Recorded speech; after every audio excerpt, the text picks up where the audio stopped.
कल्पना करा, ब्रह्मा, विष्णू आणि महेश हे तिन्ही देव एका स्त्री समोर बाळ बनले. ही प्रसिद्ध लोककथा दत्तात्रेयांच्या जन्माची आहे. अत्री ऋषी आणि त्यांची पत्नी अनुसया दोघेही महान तपस्वी. अनुसयेचे पतिव्रत्य इतके प्रचंड की त्रिलोकात त्याची चर्चा.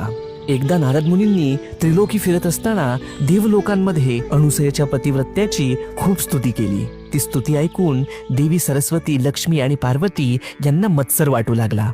आमच्यापेक्षा कोणी श्रेष्ठ? त्यांनी आपल्या पतींना भाग पाडलं की जाऊन अनुसयेची परीक्षा घ्या.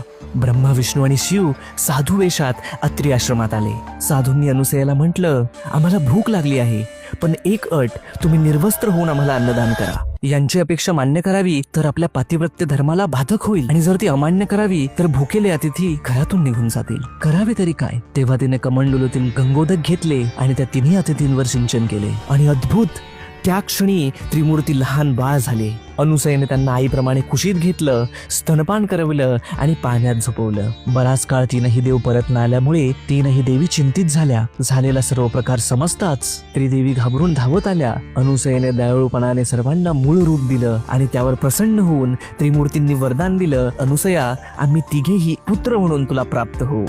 आणि अशा प्रकारे जन्म झाला त्रिगुणात्मक त्रयमूर्ती दत्त भगवान यांचा. श्री गुरुदेव दत्त.